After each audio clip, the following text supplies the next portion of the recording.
फूंक फूंक कर कदम रखेगी कांग्रेस। कांग्रेस को फिर भितरघात का डर। सिंधिया के गढ़ में सतर्क हुई कांग्रेस। सिंधिया समर्थकों की परखी जाएगी निष्ठा।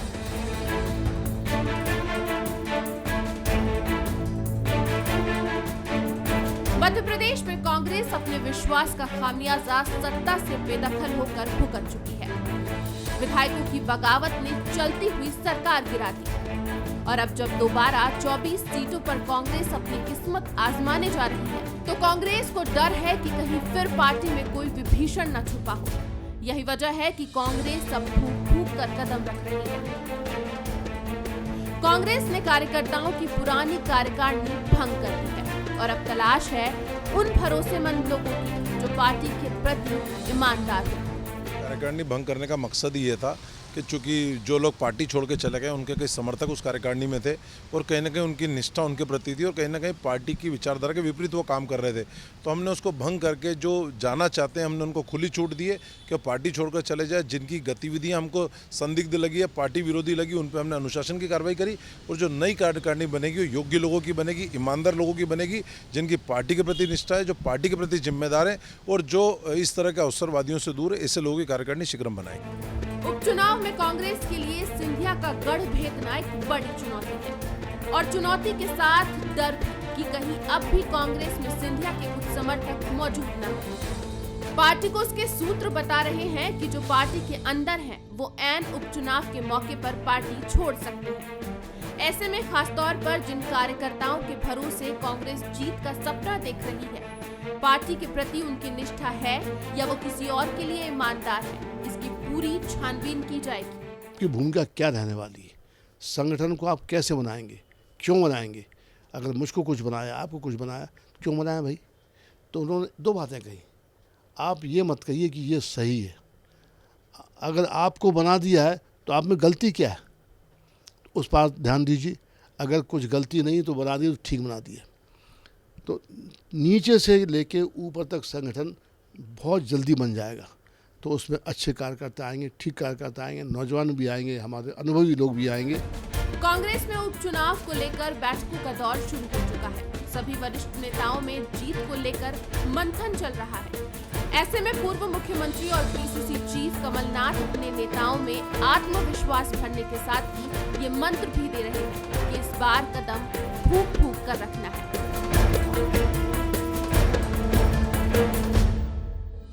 शरद द्विवेदी और आज का हमारा मुद्दा है कसौटी पर निष्ठा। निष्ठा तो हमेशा ही कसौटी पर होती है, लेकिन यहाँ मसला ये है कि जिस तरह से कुरुक्षेत्र था कि ललकार ललकार के कहा जाता था कि भीष्म आप क्या उसी अडिग स्वभाव के साथ युद्ध में संघर्ष करेंगे जिसके लिए आप पहचाने जाते हैं, या द्रोण से कहा जाता था कि क्या आप पांडवों के खिलाफ युद्ध करेंगे। कुछ यही स्थिति कांग्रेस की मध्य प्रदेश में बन रही है, क्योंकि कई लोग जो उन 22 नेताओं के साथ रहे जिन्होंने दल बदल किया, सिंधिया जी के साथ बीजेपी में शामिल होना पसंद किया, वो तो आ गए, लेकिन कुछ पीछे छूट गए हैं जिनसे ये पूछा जा रहा है कि इनकी निष्ठा क्या है। कहीं ऐसा तो नहीं कि ये कुछ खुफियागिरी और जासूसीगिरी के लिए छूट गए हैं पीछे और ये कांग्रेस को ही नुकसान पहुंचाएंगे। तो ये चीज़ कांग्रेस को ठिठकने पर मजबूर कर रही है, ख़ासतौर से ग्वालियर चंबल रीजन में, और उसके मन में ये बात कसकती है क्योंकि इसके पहले भी वो कुछ ऐसी चोट खा चुकी है कि उसकी तकलीफ़ और उसका दर्द आज तक उसको सालता है, कसकता है। चौधरी राकेश सिंह चतुर्वेदी जी का जाना उस समय जबकि विधानसभा में अविश्वास प्रस्ताव था, कांग्रेस कभी भूल नहीं सकती है।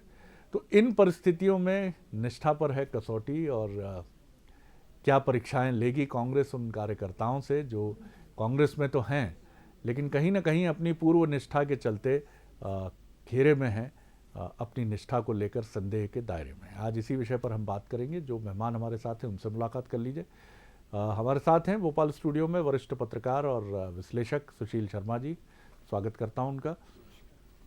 हमारे साथ हैं कांग्रेस के सीनियर लीडर और पूर्व कैबिनेट मिनिस्टर बृजेंद्र सिंह राठौर, उनका बहुत स्वागत है। भारतीय जनता पार्टी के वरिष्ठ नेता और पूर्व कैबिनेट मिनिस्टर उमाशंकर गुप्ता जी भी हमारे साथ हैं, उनका भी मैं बहुत स्वागत करता हूं। सुशील जी, पहली चीज़ तो आपसे ही पहली प्रतिक्रिया लेकर मैं आगे बढ़ता हूं।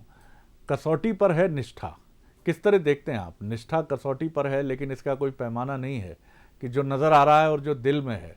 ये बीजेपी के लिए भी चुनौती है कि मुस्कुराते चेहरों के पीछे मन में दिल में क्या है। ये दोनों ही पार्टियों की चुनौती है, लेकिन मुझे लगता है कि कुछ कांग्रेस के लिए ये खासतौर से ग्वालियर चंबल में ये गहरा मसला है। नहीं, देखिए ये पहली बार ऐसा होने जा रहा है कि जब ग्वालियर चंबल सहित अन्य जो उपचुनाव होने 24 सीटों पर, देखिए दोनों ही दलों में भीतरघात का खतरा लगातार बना रहेगा, क्योंकि ये जो 24 सीटों पर चुनाव होने वाले उनमें से 2 सीटों पर तो निधन होने के कारण चुनाव हो रहा है, लेकिन 22 सीटों पर जो चुनाव हो रहा है वो दल बदलने के कारण हो रहा है और प्रत्याशी वही रहने वाले हैं। तो स्वाभाविक है कि जो बीजेपी के वहां पराजित प्रत्याशी थे वो भी उतना ही भीतरघात की संभावना बीजेपी के लिए भी उतनी बनी रहेगी जितनी कांग्रेस के लिए। कांग्रेस के लिए प्लस पॉइंट है कि कांग्रेस के लोग, कांग्रेस वो चिन्हित हैं जो सिंधिया समर्थक हैं, जो सिंधिया समर्थक के तौर पर थे लेकिन अभी कांग्रेस में बने हुए हैं। तो एक बात तो यह है कि स्वाभाविक है उन पर नजर तो रखी जाएगी, लेकिन उनका पैमाना तो यही होगा कि भाई अंत में वो पार्टी के लिए कितनी निष्ठा के साथ काम करते हैं। और इसमें मुझे लगता है कि कमलनाथ और दिग्विजय सिंह मिलकर रणनीति जरूर बनाएंगे, क्योंकि ये बात है कि चुनाव बहुत महत्वपूर्ण है। ये चुनाव ये भी तय करेगा कि सरकार स्थिर रहेगी या अस्थिर होगी। तो दोनों ही स्थितियों में, और बीजेपी के लिए भी उतना ही मुश्किल दौर है। देखिए बहुत सारे ऐसे कैंडिडेट अब जो बीजेपी से होंगे जो कि कांग्रेस से आए हैं, उनको लेकर कई नेता जो है उनके लिए खटक रहे हैं। तो हो सकता है कि उनको भी कहीं ना कहीं हराने की कोशिश की जा सके। दोनों ही दलों के लिए भीतरघात बड़ी चुनौती होगी इस बार। दोनों ही दलों के लिए भीतरघात बड़ी चुनौती होगी। ब्रिजेन जी की प्रतिक्रिया लेकर फिर उमाशंकर जी की तरफ चलता हूं। ब्रिजेन जी, चुनौती आपकी गहरी होगी बीजेपी की तुलना में। हालांकि किसकी गहरी होगी ये नतीजे बताएंगे, लेकिन आप ग्वालियर चंबल में फूक फूक कर कदम रखना होगा, जैसे नक्सली प्रभावित क्षेत्रों में गश्त होती है कि कहाँ पर बारूदी सुरंगें बिछी हुई हैं ज़मीन के भीतर अंदर, कहाँ किधर से क्या कौन सा विस्फोट हो जाए। तो बहुत एहतियात से हर कदम रखना है आपको। क्या कहेंगे आप? जी देखिए, आप जो द्विवेदी साहब बात कह रहे हैं इसमें कोई दो राय नहीं है कि आपकी बात बहुत संभल के चलने की जरूरत है। लेकिन जहां तक कांग्रेस का सवाल है, मैं आपसे इतना कह सकता हूं कि जिसको जाना था वो चला गया।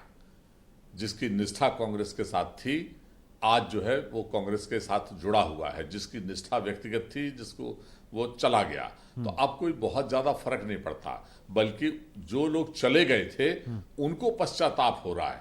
वो कई बार हम लोगों से संपर्क भी कर रहे हैं कि साहब भावावेश में आके हम चले गए थे लेकिन हम वापस आना चाहते हैं, क्योंकि जिनकी वजह से हम गए थे उनका ही सम्मान वहां नहीं है।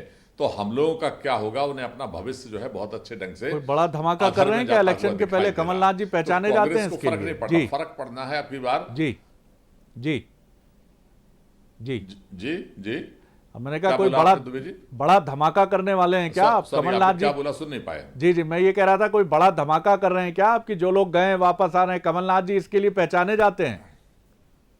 जी आपके देखिए, हम लोग क्या धमाका करेंगे वो तो वक्त के उस गर्त में है। लेकिन अब की बार धमाका करने वाली है मध्य प्रदेश की 24 जो विधानसभा सीटें हैं उसमें रहने वाले लोग, वहां के जनमानस, हमारे जो जनता जनार्दन है वो धमाका करने वाली है। जो मजदूर रगड़ रगड़ के चप्पल जो है पैदल चला है, कंधों पे बच्चों को रख के चला है, जिसने दर्द भोगा है, वो अब की बार धमाका करने वाले हैं। जिन किसानों को, आम आदमी को बिजली का जो 100 रुपए का बिल था 1000 रुपए और 2000 रुपए बिल आ रहा है, वो धमाका करने वाले लोग हैं। जिनकी नौकरियां चली गई हैं वो धमाका करने वाले लोग हैं। और जो लोग आज घरों में रहने पे कैद हैं, जिन लोगों को बंद किया जा रहा है, जिन्हें निर्देश दिया जा रहा है सोशल डिस्टेंसिंग, और उसकी धज्जियां उड़ा के खुद हमारे मुख्यमंत्री जी हेलीकॉप्टर में बैठ के आम सभाएं करने जा रहे हैं। इनको चिंता मध्य प्रदेश के लोगों की नहीं है, इनकी पहली चिंता है अपने चुनाव की।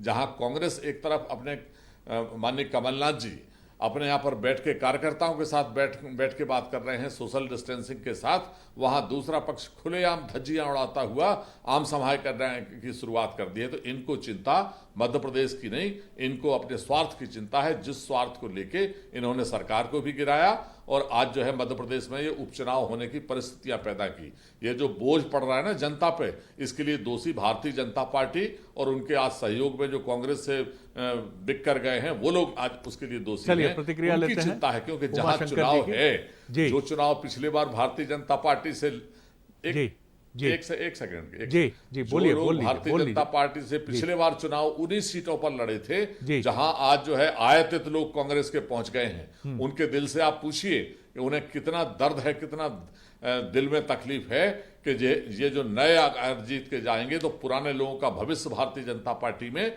हमेशा हमेशा के लिए खत्म हो जाएगा। ये कार्यकर्ता भी भारतीय जनता पार्टी का समझ रहा है और वो नेता भी समझ रहे हैं, और अंदरूनी जी तैयारी भी उन्होंने पूरी कमर कस के रख ली है कि पार्टी का एक डर है, इसलिए सामने तो हम वही बात कहेंगे, लेकिन जब चुनाव होगा तो भारतीय जनता पार्टी को धूल चटाने का काम करेंगे, ताकि उनको ज्ञात रहे कि भारतीय जनता पार्टी चरित्र वाली, चेहरे वाली पार्टी थी। ये जो आपने स्वार्थ बस जो तोड़फोड़ की राजनीति शुरू की है, उसे आपका कार्यकर्ता भी बर्दाश्त नहीं करेगा। उमाशंकर जी की मुस्कुराहट बता रही है, और ऑपरेशन बेंगलुरु से भी वो जुड़े रहे हैं कि वो ऐसे दर्द दिल के चिकित्सक की तरह भी काम करते हैं बीजेपी में, और बखूबी उन्होंने उन लोगों के दर्द दिल का उपचार करने की भी कोशिश की। द्विवेदी जी जी, पहले उमाशंकर जी को सुन लेते हैं, फिर आपके पास पूरा मौका रहेगा। ये भी आप लोगों का षड्यंत्र है कि रोज यही हमारे सामने आ जाते हैं।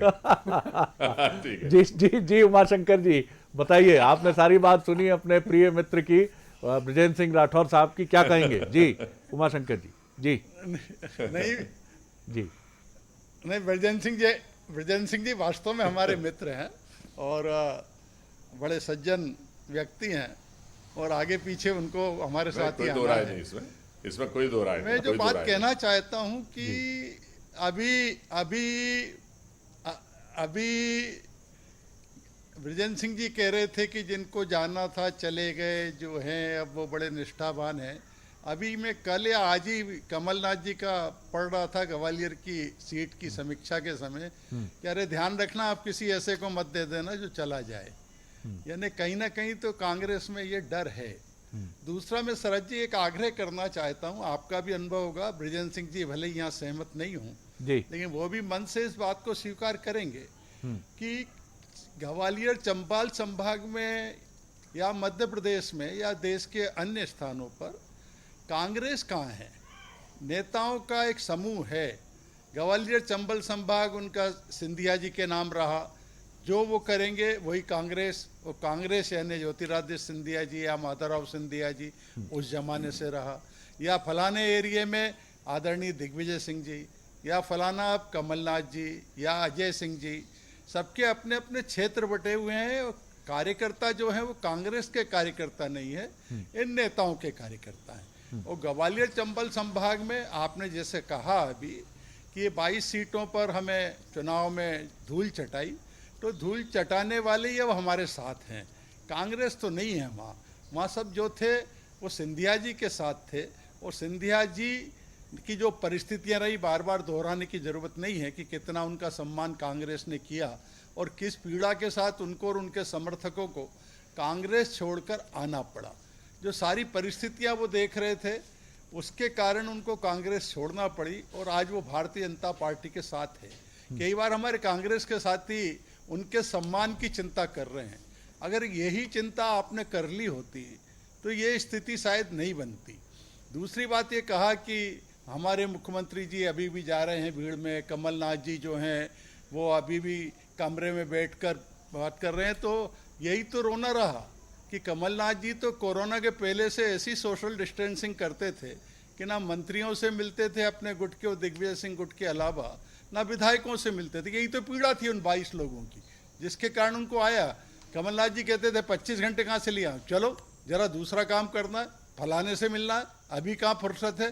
तो उनने सोशल डिस्टेंसिंग तो इतनी बना ली थी। और इस 1.25 साल में कमलनाथ जी मध्य प्रदेश में गए कितने?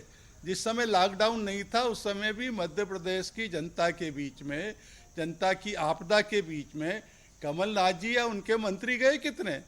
तो ये सोशल डिस्टेंसिंग तो कांग्रेस के नेता और कमलनाथ जी जनता से बनाए हुए हैं, और उसी का परिणाम है कि ये 22 विधायकों को छोड़कर और भारतीय जनता पार्टी के साथ आना पड़ा, क्योंकि उनमें कहीं ना कहीं मध्य प्रदेश के जनता की पीड़ा थी, समस्या की पीड़ा थी, मध्य प्रदेश की विकास की चिंता थी, जनता के प्रति अपने उत्तरदायित्व की चिंता थी। तो आज हाँ जा रहे हैं, कोशिश कर रहे हैं हम, सोशल डिस्टेंसिंग मेंटेन हो, कोशिश कर रहे हैं हम, कोरोना से ताकत से लड़ भी रहे हैं, और इसी के साथ चुनाव सिर पर है, चुनाव के लिए भी काम कर रहे हैं हम, चुनाव की तैयारी भी कर रहे हैं। और भारतीय जनता पार्टी तो ऐसी पार्टी है कि जो हमेशा तैयार रहती है, हमेशा तैयारी में रहती है। यहाँ व्यक्ति तय हो उसके बाद काम शुरू नहीं होता। व्यक्ति इस बार ठीक है कि पहले से ही हमारे 22 उम्मीदवार घोषित हैं, लेकिन कई बार जब हमारे बाकी चुनाव में तो उम्मीदवार या 2 सीट पर अभी हमारे उम्मीदवार तय नहीं है, लेकिन वहाँ भी पार्टी उतना ही काम कर रही है, उतनी तैयारी कर रही है, क्योंकि ये कार्यकर्ता पार्टी के लिए काम करता है, पार्टी के माध्यम से जनता की सेवा करता है। व्यक्ति के पीछे भागने वाला भारतीय जनता पार्टी का कार्यकर्ता नहीं। और इसलिए जहाँ तक सैबोटेज की आपने बात की, हाँ, मैं इस बात को स्वीकार करता हूँ कि जिन क्षेत्रों में हम वर्षों से, 1 मिनट शरद जी, जहाँ हम वर्षों से काम कर रहे हैं वहाँ कोई नेता और उसको मन में पीड़ा हो सकती है, लेकिन अंततोगत्वा भारतीय जनता पार्टी का कार्यकर्ता राजनीति को सेवा का माध्यम मानता है। और इस समय उसको ध्यान में लग रहा है कि जिस प्रकार का कुशासन चल रहा था उसके अंत के लिए जिन लोगों ने कुर्बानी दी उनका हमने हृदय से स्वागत किया है और उनको जिताने के लाने का हमारा संकल्प है। चलिए, तो उमाशंकर गुप्ता जी का बीजेपी की तरफ से ये कहना है कि चुनौती ये कांग्रेस के लिए ज़्यादा है, बीजेपी के लिए ये उतनी बड़ी चुनौती नहीं। कितने सहमत हैं सुशील जी आप, जो बीजेपी का बार बार ये कहना है कि मान सम्मान और ये चीज़ें, ये तो कांग्रेस को उस समय सोचनी थी जब 22 लोगों के मान सम्मान का विषय इतना बढ़ा कि सिंधिया जी की अगुवाई में ये पूरा धड़ा भारतीय जनता पार्टी में समाहित हो गया। और उस समय उनका ये भी बीजेपी का आरोप है कि कमलनाथ जी ने ऐसी दूरी बनाई जो दूरी भारी पड़ी, ये आरोप बार बार लगा भी है। आप किस तरह देखते हैं, क्या ये मसला, और फिर असली डिस्टेंसिंग किस पार्टी से जनता करती है ये तो नतीजे ही हमें बताएंगे, लेकिन फिर भी ये मसला है बड़ा, जो कांग्रेस के लिए भी एक चुनौती है कि उसे न सिर्फ अपना वजूद प्रमाणित करना है मध्य प्रदेश में, बल्कि ये भी बताना है कि जो कुछ उसके घर के भीतर की चुनौतियां थीं, अब उसने अपनी गलतियों से सबक सीखा है और आगे बढ़ी है। देखिए शरद जी, अगर जो डिस्टेंसिंग वाली बात करें तो 2018 के चुनाव में स्वाभाविक रूप से जनता ने डिस्टेंसिंग बीजेपी से बनाई थी। ग्वालियर चंबल की जो 16 सीटों की अगर बात करें हम वहां पर, तो वहां पर लगभग 4 लाख वोट कांग्रेस को ज्यादा मिले थे। अध्ययन का विषय यह हो सकता है कि ये 4 लाख वोट सिंधिया के कारण मिले थे या ये कांग्रेस के वोट थे, क्योंकि इतना बड़ा जंप इसके पहले के चुनाव में, विधानसभा चुनाव में कांग्रेस को नहीं मिला है। तो ये 4 लाख वोट ही डिसाइड करेंगे कि ये सिंधिया के पर्सनल, सिंधिया के खुद के वोटर थे या कांग्रेस के वोटर थे। लड़ाई इसी बात की होगी और इसी पर फैसला होगा।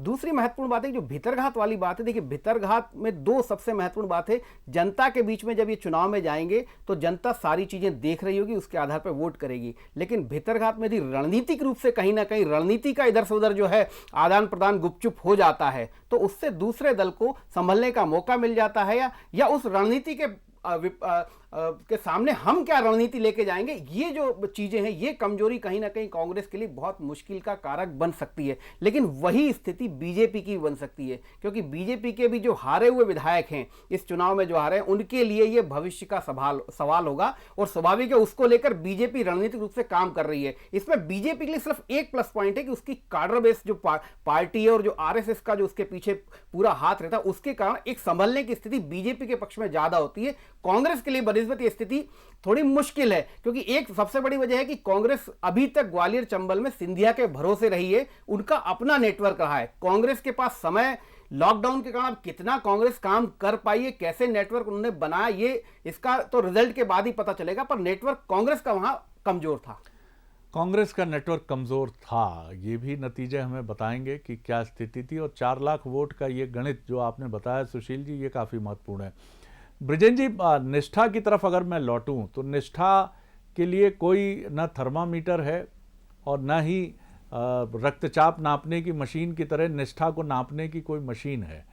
मनुष्य विश्वास करने की प्रवृत्ति के साथ आगे बढ़ता है और राजनीतिक दल भी इसका अपवाद नहीं है। लेकिन अब आपके पास ऐसी कोई मशीन तो होनी ही पड़ेगी, और ये मशीन आकलन की मजबूत शक्ति हो तो इससे श्रेष्ठ कुछ भी नहीं है कि आपको ये पहचानना तो पड़ेगा कि जिनको आप टिकट दे रहे हैं, क्योंकि इसकी पूरी आशंका हो सकती है कि भारतीय जनता पार्टी की चतुराई ये हो, खासतौर से ग्वालियर चंबल में, कि वो जो पासे आप वहाँ फेंक रहे हैं उन पासों को वो बिल्कुल न्यूट्रलाइज कर दे, उनको इस तरह से वो शक्तिहीन कर दे कि वो चीज़ें आपके पक्ष में ना जाएं। तो निष्ठा का ये जो एक बड़ा प्रश्न है, इसमें बड़ी चुनौती आप ही की तरफ खड़ी है।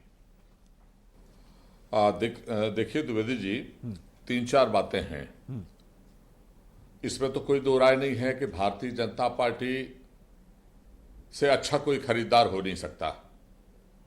इस मामले में तो ये बहुत एक्सपर्ट है और ये हर स्थिति तक पहुंच भी गए और आगे भी जा सकते हैं। लेकिन जहां तक ग्वालियर चंबल की बात है, मैं आपसे केवल इतना कहना चाहता हूं, कोई फर्क नहीं पड़ता कौन चला गया कौन आ गया। उसका कारण है क्योंकि वहां की जो तासीर है, चंबल के पानी की जो खुशबू है, वहां की जो तासीर है, आज से नहीं, मैं लंबे समय से, मेरी ससुराल भी चूंकि उसी क्षेत्र में है इसलिए मैं जानता हूं, वहां का लोग सब कुछ बर्दाश्त कर सकते हैं। कोई नेता कौन है क्या है इसकी चिंता नहीं करते, लेकिन वहां के व्यक्ति धोखेबाजी बर्दाश्त नहीं कर सकते, धोखेबाजों को बर्दाश्त नहीं कर सकते, गद्दारों को बर्दाश्त नहीं सकते और विकाऊ माल को बर्दाश्त नहीं कर सकते, चाहे वो किसी भी पार्टी में रहे। सवाल भारतीय जनता पार्टी और कांग्रेस का नहीं है, सवाल है लोकतंत्र की हत्या करने वालों का और लोकतंत्र को बचाने का, कि आज हम क्या परंपरा डालना चाहते हैं। अगर हम चाहते हैं कि ये बिकाऊ माल बंद हो जाए तो आज जरूरत इस बात की है कि हमें कांग्रेस को जिताना ही पड़ेगा। तो ये चंबल के लोगों को अच्छी तरीके से मालूम है, एक बात।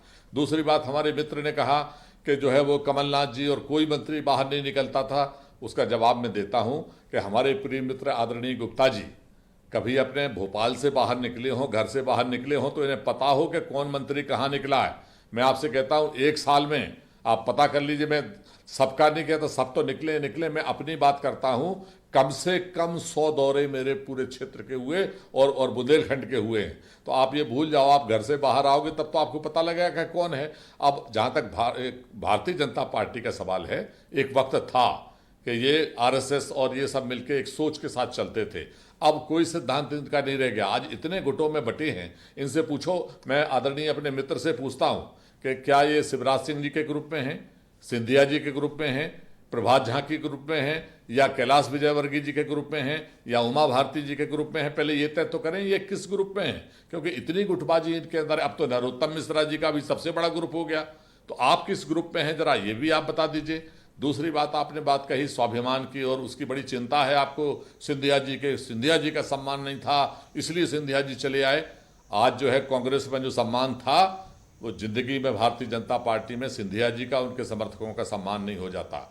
आज कांग्रेस में पहले नंबर पर नाम उनका लिखा जाता था कमलनाथ जी के बाद दिग्विजय सिंह जी के साथ, आज जो है पोस्टरों में गायब हो गई फोटो ग्वालियर जैसे शहर में और दूसरे शहरों में। ये सम्मान आप उनका कर रहे हो, उनको कोई पूछने वाला, उनके कार्यकर्ताओं को कोई पूछने वाला नहीं है। चलिए, तो ये हालत आपने वहां पे की है। तीसरी बात में आपसे मैं कहना जी नहीं, मैं आपसे पूछ रहा हूँ ये हालत सम्मान, अगर इनको इतनी सम्मान की चिंता है, हमारे बुंदेलखंड की बहन उमा भारती जी बनी थी, किस सम्मान के साथ इन्होंने पार्टी से बाहर किया था आप बताएं। अडवाणी साहब ने जिन्होंने आपको चलना सिखाया, उनकी आज क्या हालत है, यशवंत सिन्हा जी की क्या हालत है, शत्रुघ्न सिन्हा जी की क्या हालत है। ऐसे एक नहीं 50 उदाहरण हैं कि इन्होंने मक्खी की तरीके से बाहर फेंक दिया। इसलिए हमारे यहाँ कहावत है कि चोर चोर मौसेरे भाई, ये जो मिलके सोच रहे हैं ना कि खिचड़ी पका लेंगे और चंबल की जनता को गुमराह कर लेंगे, कोई फर्क नहीं पड़ने वाला है। आप देखना, नेता कहीं भी खड़े रहे, कार्यकर्ता कहीं भी खड़ा रहे, जनता जनमानस चंबल का फट्टा साफ करने वाली है। कांग्रेस 24 में से 24 सीटों पर पूरा भरोसा है ब्रिजेन जी को और कांग्रेस को। गुप्ता जी कुछ भी जनता से ही न्याय की अपेक्षा भी है कांग्रेस की। ब्रिजेन जी के शब्दों को अगर मैं उसको डिकोड कर पा रहा हूं। जी बोलिए। ब्रिजेन सिंह जी अपने क्षेत्र में लगातार घूमते रहे, मैं इसको मना नहीं करता। उनका जीवन संपर्क हमेशा रहा है, आज नहीं। और मेरा निवेदन यही है, बात कर रहा हूं, इंदौर की बात कर रहा हूं, अगर केवल अपने क्षेत्र में घूमते रहे। कमलनाथ जी छिंदवाड़ा से आगे नहीं निकले, सारा विकास छिंदवाड़ा ले गए, आप सब देखते ही रहे। और वहाँ भी जो घोटाले हुए हैं वो भी अब सामने आ रहे हैं कि सारा बजट वहीं खर्च कर दिया। और ब्रिजेन सिंह जी, मैं आपके ठीकमगढ़ भी घूम के आया हूँ, कुछ नहीं था तो भी, तो मैं तो घूमता हूँ, मेरा स्वभाव है, पार्टी का कार्यकर्ता हूँ। ऐसे हजारों कार्यकर्ता हमारे बिना किसी उसके घूमते रहते हैं। और ये भारतीय जनता पार्टी में कोई गुट नहीं है।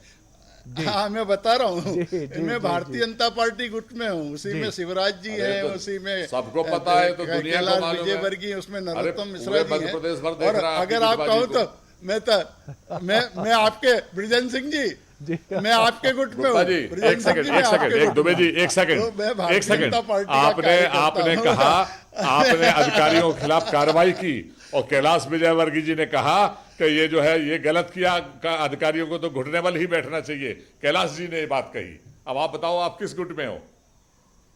नहीं देखिए ये जी। नहीं, ये अपना मत है, इससे गुटबंदी नहीं होती, ये अपना अपना मत है। मेरा भी मत हो सकता है कुछ कि ठीक है कि नहीं है, और इतना कोई गला घोटू नहीं है हमारे यहाँ। हमारे यहाँ प्रजातांत्रिक तरीका है, सब अपना मत रखते हैं, लेकिन पार्टी के निर्णय के साथ सब खड़े होते हैं। ब्रजेंद्र सिंह जी, आप अच्छा, प्रजातांत्रिक तरीका है गुप्ता जी, अगर प्रजातांत्रिक तरीका है तो एक बात बता दो आप, गोविंद राजपूत जी बगैर, बहुत से बगैर विधायक बने, मंत्री बन गए, आप कब बन रहे हो? आप सुने तो आप मंत्री कब बन रहे हो ये तो बता दो। आप सुनो तो आप क्या बगैर विधायक के मंत्री नहीं बन सकते? अगर गोविंद राजपूत जी बन सकते आप मंत्री थे तो मैं अपने गुप्ता जी अब बड़े बड़े ऑपरेशन से जुड़े हैं सर, आप कहाँ मंत्री पद में उलझ रहे हैं राठौर साहब? मैं अपने आप को जी बड़े बड़े ऑपरेशन से जुड़ रहे हैं वो, आप कहाँ? नहीं, आप मंत्री थे, अकेले में पूछेंगे हम इनसे कि इन्हें क्या मिला। मंत्री पद अब बहुत आपकी कृपा से, वो हम जब चाय पीने जाएंगे जब इनसे पूछेंगे कि इनका हिस्सा कितना था। के रूप में काम किया, और आप किए जब मंत्री थे तो भी मैं मंत्री मानता था, सेवा करते रही, यही भाव है। और सवाल कोई गुटबंदी भारतीय जनता पार्टी में नहीं है, पूरी पार्टी एकजुट होकर लड़ रही है। आपके 22 साथियों के साथ मुझे काफी दिन साथ में 24 घंटे रहने का मौका मिला है, काफी निकट से मैंने उनको देखा, उनने हमें समझा है और हमारी पार्टी को समझा। चलिए ये पोल पट्टी खुल गई, ये पोल पट्टी खुल गई। आप कहते थे कि भारतीय जनता पार्टी का कोई हाथ नहीं, आज ये आपने स्वीकार कर लिया कि आप लोग का ही हाथ था खरीदारी में। नहीं हम साथ में थे, नहीं हम साथ में थे, वो हमें साथ ले गए थे, उनकी पीड़ा थी। चलिए, और जो उनने पीड़ा धन्यवाद, आपने स्वीकार किया, धन्यवाद कि आपकी मिली भगत से गिराई गई सरकार। आपकी सरकार ने किया है, आप जी उमाशंकर जी गिराना चाहते थे, हमने सहयोग किया है जी। वो इतने पीड़ित थे। आप कल्पना करो, जी हाँ, आप कल्पना करो 6 मंत्री पद छोड़कर आ रहे हैं ब्रजेंद्र सिंह जी, राजनीति से हटकर बात करिए, ये कोई छोटी मोटी बात नहीं है। 16 विधायक अपने विधायकी छोड़कर आ रहे हैं, ये छोटी मोटी बात नहीं है। पता है। और ये इसको वो जानते हैं चुनाव में जाने के बाद किसका क्या होगा, कोई गारंटी नहीं है, लेकिन उसके बाद भी उस पीड़ा से, जो जिस प्रकार की हालत कांग्रेस में चल रही थी, जिस प्रकार का उद्योग ट्रांसफर उद्योग चल रहा था, विकास ठप हो गए थे, जनता को जवाब नहीं दे पा रहे थे, और इसके कारण उन्होंने ये सोचा कि कांग्रेस सरकार जाना चाहिए, प्रदेश के हित में है, और इसलिए भारतीय जनता पार्टी के साथ वो आए हैं। और हम सब मिलकर इस चुनाव को लड़ेंगे, और कहीं कोई गुटबंदी नहीं, चिंता मत करिए ब्रजेंद्र सिंह जी। चलिए, कोई गुटबंदी नहीं है। पार्टी के उम्मीदवार के रूप में आपके पुराने साथी सब जीत कर आएंगे। बहुत बहुत धन्यवाद। चलिए, बहुत धन्यवाद आपको भी, धन्यवाद राठौर साहब को भी, और धन्यवाद सुशील जी को भी। मंत्री बनो, हमारे लिए तो खुशी की बात है। आपने देखा कि किस तरह से एक दूसरे को लेकर एक चुटकी लेने की भी बात है, कटाक्ष करने की भी बात है, लेकिन ये अच्छी बात है कि वरिष्ठ पीढ़ी के ये नेता जब बैठते हैं एक दूसरे के सामने, तो उसमें पीड़ा भी झलकती है, एक दूसरे पर मीठी चुटकियां भी ली जाती हैं, लेकिन कटुता का भाव नज़र नहीं आता है। और ये वरिष्ठतम पीढ़ी के नेताओं को भी देखना है, गुप्ता जी और ब्रजेंद्र जी की पीढ़ी के नेताओं को भी देखना है, और जो पीढ़ी अपकमिंग पीढ़ी है, और जो पीढ़ी तीसरी पीढ़ी बीजेपी की इस समय मध्य प्रदेश में महत्वपूर्ण भूमिका में है, उसे भी देखना है कि ये कटुता, राजनीति में लड़ाई प्रतिद्वंद्विता चलेगी, लेकिन ये कटुता ना हो, इसका ध्यान रखना ज़रूरी है। और दोनों तरफ के अपने अपने दावे हैं, जिनका फैसला तो नतीजा ही करेगा। नमस्कार।